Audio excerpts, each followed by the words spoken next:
Por que será que você deveria vender todas as suas ações? Está rolando uma tendência global no mercado que os investidores ao redor do mundo estão desfazendo de todas as ações que eles têm em carteira e trocando essas ações por um investimento que é muito mais seguro e muito mais rentável do que essas ações. Nesse vídeo a gente vai falar um pouquinho sobre isso, né? Por que você deveria tirar todas as ações que você tem na sua carteira e provavelmente migrar para essa nova forma de investimento. E esse gráfico que está passando aí na tela mostra exatamente isso, né? Nos últimos anos, na medida que o tempo foi passando, essa nova forma de investir se tornou inclusive mais relevante na carteira dos investidores do que a forma antiga. E nesse vídeo você vai entender um pouquinho sobre o porquê que você deveria trocar todas as suas ações, uma gestão ativa da sua carteira, pela gestão passiva. Qual que é a diferença de uma gestão ativa e passiva? Na gestão ativa a gente tem um investidor ou muitas vezes um gestor de um fundo que escolhe ali 15 ativos, né, de diferente setor ou às vezes até do mesmo setor e analisa, estuda aqueles ativos com base em fundamentos do setor, contabilidade das empresas, tendências do mercado, especulações e por aí vai. Já na gestão passiva, a gente trabalha com ETFs, que são benchmarks de determinados índices, por exemplo, o S&P 500, que são as 500 maiores empresas da Bolsa Americana. A gente confia nessa estratégia, confia que essas 500 empresas, e lembrando, essas 500 empresas vão sendo trocadas conforme algumas vão saindo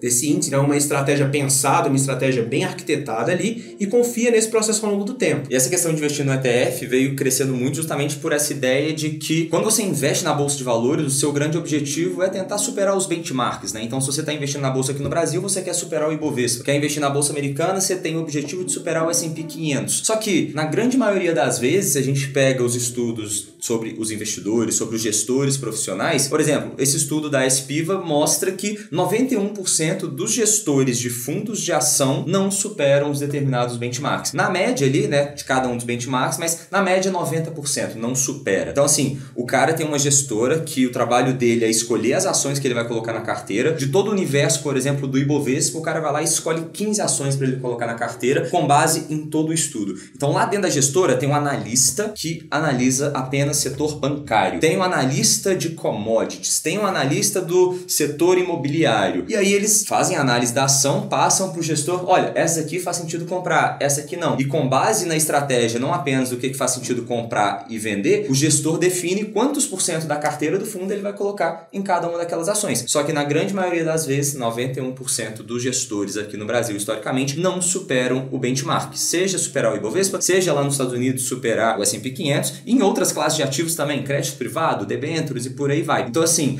essa tendência de migrar a carteira totalmente de ações, de stock picking, de fazer essa gestão ativa para ETFs, vem muito em função disso, né? Porque se o seu objetivo é superar o benchmark, mas você fazendo a escolha ativamente das ações você não consegue, é melhor você simplesmente replicar o ETF, porque é muito mais barato, você já diversifica, por exemplo, quando você compra um Divo 11, tem lá 50 empresas dentro da sua carteira, você não precisa comprar 50 ações diferentes, então você evita pulverizar a carteira, você supera o Ibovespa com um custo muito menor do que, por exemplo, comprando um fundo de ações, o cara vai lá te cobrar 2% mais 20% de performance. Sim. No ETF você só paga 0,5%, por exemplo, ou às vezes até menos, com um custo mais barato, com um investimento inicial baixo, com um retorno muito bom, uma relação risco-retorno, você já consegue cumprir o seu objetivo, né? E é muito importante esclarecer também que muitas pessoas ficam confusas achando que então a gente está falando que não é para investir em bolsa? Não é isso. A bolsa brasileira, americana e as outras bolsas do mundo, todas nos dão muita oportunidade de ganhar muito dinheiro, mas a gente tem que escolher o que está dando certo, sabe? E a gestão ativa, ela traz um gasto energético muito grande, né? E cai muito naquela questão de analisar.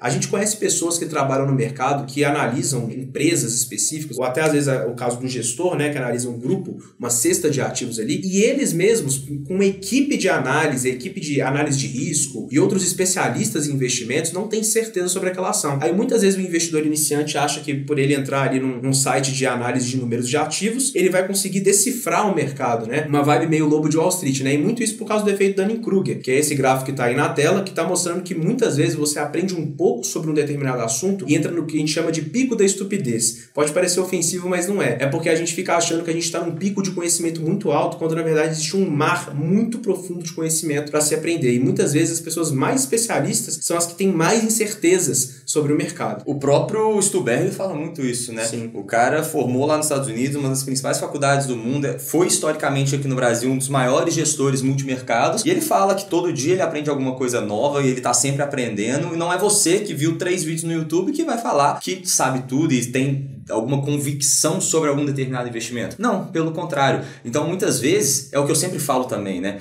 Investir não é para ser divertido. Você quer diversão? Vai para Las Vegas, vai para um cassino e ganha dinheiro. Joga no tigrinho. Você vai perder, mas você tá tendo uma diversão ali. E a galera fala que é uma forma de renda extra. Não, não é porra nenhuma. É para você perder dinheiro porque cassino, estatisticamente, você vai perder. É diferente de você fazer investimento, né? Só que a galera acha que investir tem que ser legal, tem que ser divertido. E para você, de fato, ganhar dinheiro no longo prazo, é tediante. Tem até o próprio, se não me engano, o Peter Lynch ou Warren Buffett, não sei, algum desses caras falou, cara, investir é tão tedioso quanto você sentar numa cadeira e assistir a grama crescer. Por quê? No longo prazo que você vai começar a ver o resultado. No início ali você não vê tanto resultado, mas lá na frente a bola de neve começa a acontecer. Então, quando você vai comprar, por exemplo, ações por meio de um ETF, uma gestão passiva, que vai te dar muito dinheiro e estatisticamente você tem muito mais chance de ganhar do que tentando fazer stock picking, selecionando ativamente as ações, é muito mais tediante. Você não vai ter tanta emoção quanto se você estivesse comprando ação da Petrobras, ação da Vale, ação de não sei o que. É muito mais divertido você seguir pelo outro caminho, mas a gente não tá aqui para diversão. A gente tá aqui para ganhar dinheiro e fazer os objetivos dos clientes serem realizados. Qual que é a grande sacada de alguém que vai fazer investimentos, por exemplo, de forma passiva? Como que você vai superar o benchmark? Primeiro que você não tem um benchmark de uma carteira como um todo, né? Se você tem um pedaço da carteira ali em Ibovespa, um pedaço da carteira em S&P 500, Bolsa e por aí vai, se você está diversificado em várias classes de ativos, qual que é o benchmark certo para você usar? É o CDI? É o S&P? É o Ibovespa? Cara, não existe um benchmark de diversificação. Então, o foco é, na parcela de Bolsa, a gente vai superar o Ibovespa. Na parcela exterior, tentar superar o S&P. Só que você não precisa superar esses benchmarks em cada uma dessas parcelas. Por quê? Se você faz o rebalanceamento da carteira, um asset allocation correto e rebalanceia ao longo do tempo, na hora que está caindo, você compra mais, na hora que está subindo, você reduz um pouco a posição, ou até mesmo com o próprio aporte, você vai comprando aquilo que cai e não mexendo tanto no que sobe. Essa gestão ativa das macroalocações é muito mais eficiente do que você fazer a gestão ativa dos ativos específicos. E esse gráfico mostra muito isso, né? Que o asset allocation é 91% do retorno que você vai ter no longo prazo, enquanto a seleção dos ativos, o stock picking ali é 4,6% e o market timing é apenas 1,8%. Mas, de fato, o que vai determinar a sua rentabilidade, a grande parte dela no longo prazo, é quantos por cento você vai colocar em cada uma dessas classes de ativos. E é bom falar também que, como a gente tinha mencionado, as pessoas querem ter uma diversão na hora de investir, mas fazendo uma gestão passiva dessa forma que a gente está apresentando para vocês, às vezes a gente vai conseguir até mais aproveitar o que é divertido no investimento ativo, que é acertar o market time, porque a gente está sempre atento ao benchmark. Então, às vezes, um benchmark não está indo bem, só que o outro tá. E como você tem os dois, o outro entra em oportunidade de compra, então a gente pode sempre fazer esse rebalanceamento da carteira. Aí acaba que você cria um hedge natural. Você está sempre protegido em qualquer que seja o cenário, que traz muito mais segurança. E lembrando, a melhor carteira não é que rende mais, é a carteira que tem a melhor relação entre risco e retorno. Eu estava no BTG Summit essa semana, no evento ali para os escritórios parceiros do BTG, e cara,